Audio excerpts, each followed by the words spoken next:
Bonjour à tous les amis et bienvenue dans cette nouvelle vidéo de Vivre sainement. Aujourd'hui, on va parler de la panique totale qui secoue encore tout l'État profond américain et mondial en ce moment. Et la raison en est que Donald Trump a nommé un de ses plus fidèles lieutenants, Bill Pulte, à la tête du renseignement national. Et ce, avec une mission très claire. Fouiller tous les dossiers que toute la bureaucratie profonde veut garder top secret. Alors je rappelle juste quand même que son poste de directeur du renseignement national contrôle entièrement les 18 agences du renseignement du FBI à la CIA. Il a donc le pouvoir ultime de déterrer tous les dossiers qui font trembler pas mal de monde, comme par exemple le Russiagate, l'argent sale envoyé en Ukraine et les fraudes électorales. Une chose est sûre, c'est qu'après cette annonce, le sénateur démocrate Mac Warner, l'un des visages de toute cette bureaucratie profonde, est littéralement sorti de ses gonds. Et c'est ce que nous allons voir aujourd'hui avec l'excellente Barbara Boyd. Le sénateur Mac Warner s'est emporté hier contre la nomination par le président Donald Trump de son ami et homme d'affaires Bill Pulte au poste de directeur par intérim du renseignement national. Voici ce qu'a déclaré Warner sur CNN. Ils ne peuvent pas reconnaître que Biden a gagné, mais je pense aussi qu'ils se concentrent sur 2026 et 2028. Que pourrait-il faire avec ce poste en 2026? Ce qu'il pourrait faire, c'est prendre une seule information qui n'est peut-être pas corroborée ou inventer quelque chose et affirmer que le pays X va s'ingérer ou envoie des agents pour inciter des non-citoyens à voter et que cela serve de prétexte à Donald Trump pour faire intervenir l'ICE, les troupes fédérales, suspendre les élections et prendre le contrôle des bureaux de vote. La liste est extrêmement effrayante. L'autre invité de CNN était le représentant républicain Brian Fitzpatrick. Il a expliqué pourquoi il parraine un projet de loi visant à supprimer le fonds de 1,8 milliard de dollars que le président Donald Trump a proposé pour les victimes de lawfare.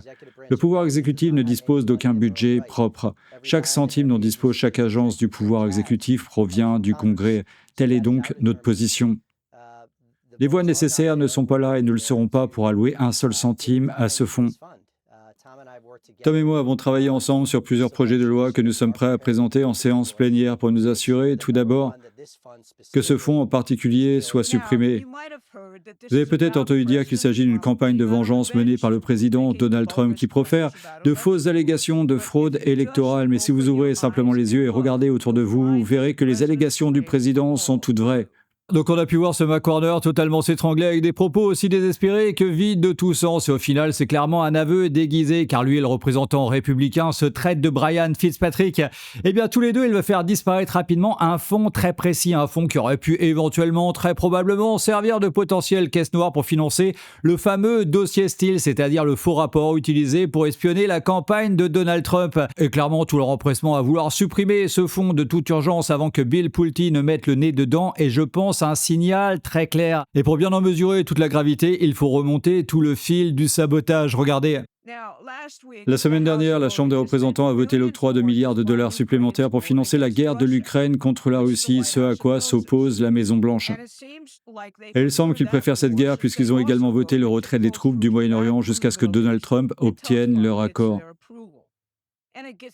Et ça devient encore plus bizarre. Pour forcer Donald Trump à retirer la nomination de Bill Pulte, le Sénat refuse actuellement d'autoriser la FISA, un outil de renseignement essentiel en temps de guerre. Il sert à traquer les ennemis étrangers et est essentiel aux opérations militaires. Mac Warner et Brian Fitzpatrick ont été les principaux acteurs de ce sabotage à l'encontre du président. Pourquoi sont-ils si paniqués à l'idée que Pulte ait un accès direct au dossier de surveillance de la NSA, en particulier concernant les élections? La réponse est simple, ils s'imaginent désormais eux-mêmes plutôt que Donald Trump vêtu de combinaison orange. Voici l'ancienne directrice du renseignement national, Tulsi Gabbard, qui explique ce qu'elle a découvert en examinant les dossiers classifiés sur le Russiagate qui nous avaient été cachés. Les implications de tout cela sont considérables et touchent à l'intégrité de notre République démocratique. Cela concerne un président sortant qui a pris des mesures pour fabriquer de faux renseignements afin de saper et d'usurper la volonté du peuple américain lors de cette élection et de lancer ce qui allait être un coup d'État de plusieurs années envers le nouveau président des États-Unis, Donald Trump. Tulsi Gabbard n'a pas seulement prouvé que le Russiagate était un canular, elle a ensuite démontré que la deuxième phase du coup d'État contre Donald Trump, la procédure de destitution Ukrainegate, était également un canular orchestré par d'anciens collaborateurs d'Obama et de Biden. Elle s'est ensuite intéressée à la fraude électorale et s'est présentée au bureau électoral du comté de Fulton, en Géorgie, alors que le FBI y saisissait les preuves concernant l'élection de 2020. Jusqu'à présent, elle s'est peu exprimée sur cette troisième phase du coup d'État qui est celle où nous en sommes actuellement avec Bill Pulte. Quel a été le rôle du sénateur Mac Warner et de Brian Fitzpatrick dans tout cela? Eh bien, Warner, en tant que vice-président de la commission sénatoriale du renseignement, a sauvé le canular du Russiagate de l'effondrement total. Vous voyez, en janvier 2017, Julian Assange de Wikileaks proposait de montrer au ministère de la Justice et à la commission sénatoriale que les documents de Wikileaks concernant Hillary Clinton, truquant les primaires contre Bernie Sanders et se pavanant devant Wall Street ne provenaient pas de sources russes. Cela aurait mis un terme définitif au Russiagate. Mais Warner et le directeur du FBI et commis ont collaboré pour mettre fin à tout nouveau contact et à toute nouvelle conversation entre le ministère de la Justice et Assange. Brian Fitzpatrick est un ancien agent du FBI chargé d'affaires politiques qui a été déployé en Ukraine avant d'être élu au Congrès. Il a encouragé le Russiagate et a attaqué à plusieurs reprises le président Donald Trump, invoquant l'expertise acquise au cours de sa carrière controversée dans les services de renseignement pour étayer ce canular.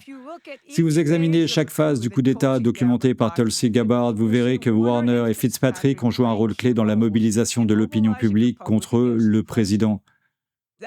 Cela soulève la question de savoir pour qui ces types travaillent réellement. Eh bien, la semaine dernière, deux acteurs mondialistes de premier plan à Londres, Tony Blair et Chatham House, nous ont donné la réponse.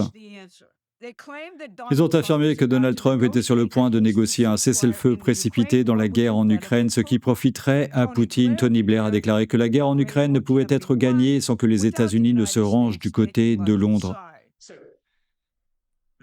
C'est pourquoi je ne pense pas que le gouvernement soit stupide de dire que nous devons nous préparer à l'éventualité d'un conflit à l'avenir. Soyons très clairs, sans les États-Unis, nous ne gagnerons pas ce conflit. Et pile au bon moment, l'Ukraine attaque Saint-Pétersbourg en utilisant l'espace aérien de l'OTAN pour éviter d'être détectée. Si la Russie riposte en attaquant les États de l'OTAN qui ont facilité cette attaque, les États-Unis seront entraînés dans la guerre là-bas malgré l'opposition du président Donald Trump. C'est sur la victoire de l'Ukraine contre la Russie que les dirigeants européens ont misé leur avenir politique depuis le coup d'État ukrainien de 2014.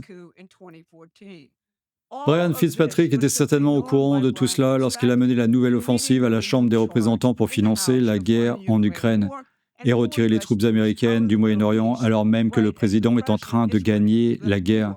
Donc on peut clairement voir que des milliards de dollars ont encore été envoyés en Ukraine contre l'avis de la Maison-Blanche et le tout avec la complicité active de Warner, de Fitzpatrick et encore d'autres traîtres républicains que Donald Trump doit absolument dégager aux prochaines élections de mi-mandat. Et c'est pour ça que tout n'avance pas aussi vite qu'on le voudrait, car comme on peut le voir encore plus maintenant, l'État profond était bien ancré dans les deux camps, démocrates et républicains. Et donc Donald Trump doit encore faire du ménage, mais une chose est sûre, les procès et arrestations massives vont commencer très bientôt, car Donald Trump a confié une mission très précise à Bill Pulte, remonter jusqu'aux responsables des tricheries électorales. Regardez. Maintenant, que va faire Bill Pulte? Le président Donald Trump a déclaré aux journalistes dans le bureau Oval que Pulte pourrait, je cite, découvrir certaines choses au sujet des élections truquées. Le leader de la majorité au Sénat, Sun, a immédiatement répondu, je cite, « Nous n'avons pas besoin d'un directeur du renseignement national utilisé comme une arme. Nous avons besoin de professionnels à ce poste. » Il s'agit du même John Sun qui a réussi à bloquer le Save America Act du président contre la fraude électorale. Revenons maintenant à la déclaration de Mac Warner mentionnée en introduction. Rappelez-vous, il a affirmé que Bill Pulte utilisera un document de renseignement classifié et non corroboré pour démontrer une ingérence étrangère dans les élections de 2026 et 2028 et fera intervenir l'ICE et la Garde nationale pour les faire cesser. N'est-ce pas là un aveu de ce qu'il a lui-même fait à partir de 2017 ? Qu'en est-il de la partie concernant l'envoi de l'ICE? N'est-ce pas là un aveu concernant les bulletins de vote par correspondance frauduleux et le vote de non-citoyens, la fraude même, qui se déroule actuellement sous nos yeux en Californie? Voici ce que fait le fonds anti-instrumentalisation de 1,8 milliard de dollars. Il indemnise les personnes qui ont été prises pour cible, Flynn, Papadopoulos, Roger Stones, les accusés du 6 janvier et même Bernie Sanders. Et en les indemnisant, il crée un dossier juridique, un compte-rendu documenté et financé par des fonds publics de ce qui a été fait, par qui et avec quelles ressources du renseignement. Le nom de Warner apparaît dans cet article, tout comme celui de Fitzpatrick.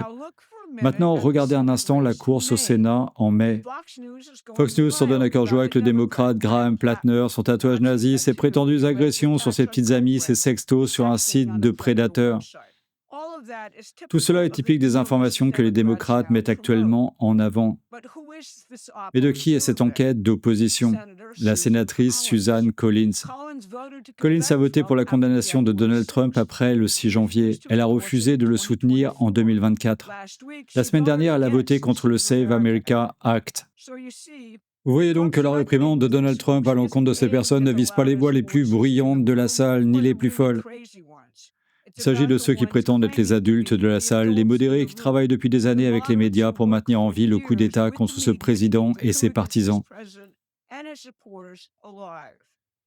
Et le président Donald Trump a montré hier la réponse appropriée à leur égard et à l'égard de leur script médiatique en quittant l'interview de l'émission Meet the Press sur NBC. Que ces élections sont truquées. Votre chaîne sait qu'elles sont truquées. Vous savez que j'ai remporté une victoire écrasante aux élections et que j'ai eu 94% de mauvaise presse. Vous savez pourquoi j'ai eu ça? Parce que vous n'avez aucune crédibilité. Maintenant, vous pourrez me demander, d'accord, mais qui dois-je soutenir aux élections de mi-mandat si mon candidat républicain n'est pas pour Trump? Comment mettre fin à la fraude? Repensez à la période qui a suivi la victoire de novembre, trop importante pour être truquée, alors que l'ampleur de la victoire de Donald Trump était encore toute fraîche. Le Congrès a coopéré. Les partisans tièdes sont devenus des partisans convaincus. Les vrais ennemis se sont tués.